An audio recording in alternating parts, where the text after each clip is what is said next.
short lectures on the hallmarks of effective leaders. There's been a big paradigm shift in the last few decades in understanding what is leadership. What was the perception and what is the perception now, especially as we think about the relational leader in the 21st century. There's a filter or a rubric that I think is so very helpful in looking at every situation, whether I am the leader or I am following a leader, and that's what I want to introduce you to in this part. When things are going well, what's happening? Can you define? Can you describe? Can you articulate? Can you put words into that? Or just the opposite, when there is cynicism within the group or maybe some dysfunction or tension, what's happening? Again, can you define and articulate that? If you look at the document in front of you, it's entitled Hallmarks of Effective Leaders. That's my title, but the information is taken from Richard Daft and his book, The Leadership Experience. I really like these 4 points, and for me, over the last decade plus, this really has become the lens through which I assess what is happening in leadership, whether it's my own or I am following a leader. And the first hallmark, I gave it that name, the hallmark of an effective leader, because these are the things that really encapsulate what can generate effective leadership, is that effective leaders provide direction. If effective leaders provide direction, what are they doing? They are maximizing opportunity. And the only way to do that is through communication, varieties of ways of communication, to bring clarity, to allow the opportunity to clarify what is happening. Well, what is it that we want to maximize? What is the opportunity?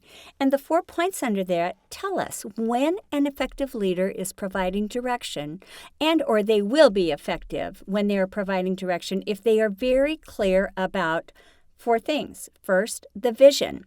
In other words, they are telling the team, the individuals, where are we headed? What is the destination? What is that end goal? How will we know when we get there? They are also providing direction on the mission. And the mission is what we're doing right now. It's the process that we're involved in. It's the long view of the opportunity to achieve that vision. And then strategy, or some people will call this a strategic plan, is the journey that we embark upon. It's all of our plans to work out our mission so that we can achieve our vision. And basically what this is breaking things down into bite-sized chunks in order to establish the steps that we utilize to work through the mission to accomplish the vision. And then that 4th point is values. And values are those non-negotiables. Values are the things that drive us. They provide our momentum. They provide our accountability. They provide us the opportunity to say yes or no, right or wrong. And we can do that with confidence and with assurance because we know what the values are. And in leadership and in organizations, the interesting piece is that those values need to have some connection between the individual, the leader, the team, and the organization. So again, effective leaders provide direction. Well, the second things that effective leaders do is they establish alignment. And basically, alignment is that shared sense of purpose. Think about going to Target or Walmart or the local grocery store and you grab that shopping cart and immediately you know if the wheels on that cart are in alignment. If you can push the cart and it goes in the direction that you want it to go, those wheels are in alignment. But how many times have you, I know I have, picked up a cart and I try to go one direction and it keeps pulling to one side or another? You know that alignment, and there isn't a good sense of purpose in those 4 wheels getting to where you want to go. A couple of years ago, a major snowstorm here in the Twin Cities, and I was at an intersection at the interstate and off one of the side streets. And in front of me were 3 snowplows, and they were tiered just enough that when they turned the corner with their blades down, what was once a snow-filled intersection in one felt move became a beautiful beautifully cleared intersection, but there was such a rhythm and a dance to those snowplows turning that corner with purpose and intention. And what they did is they established that alignment to achieve their purpose of clearing that intersection.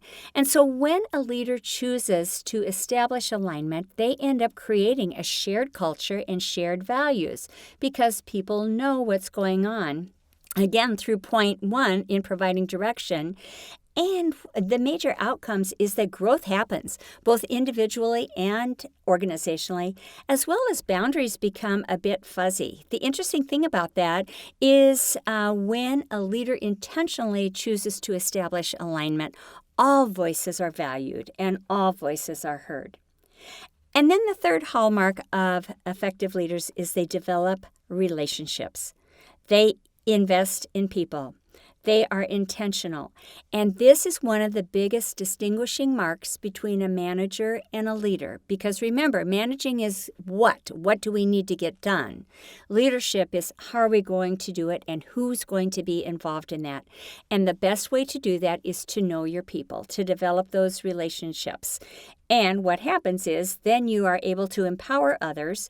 And as the leader, you end up acting more as a coach or a facilitator with the outcome of inspiring purpose and trust in the others.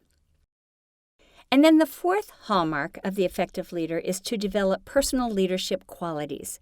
And basically, this is intentional self-leadership. This is looking at the who before the do. This is looking at who am I as an individual before I figure out what I'm going to do as a leader. And honestly, in my perspective, this should be number one, that as the leader, I take the responsibility to develop those personal leadership qualities. And what does that mean? It means that I pay attention to those emotional connections and the mindfulness of myself. Am I willing to welcome new ideas? Am I willing to expand the horizons on what to consider, what to think about?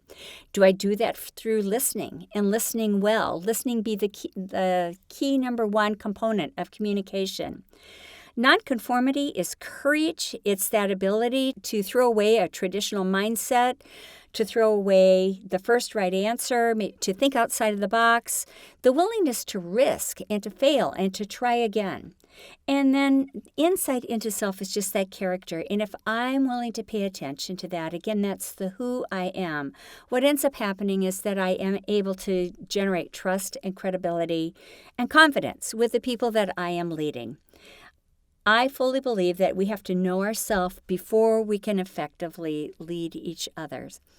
Max Dupre leads a leadership institute out on the West Coast, and he's done a lot of writing on the topic of leadership through the genre of music. But his qualifier is that we would all be effective leaders if we learn two things. One would be to define reality, and the second is to say thank you. Define reality and to say thank you. What do you think?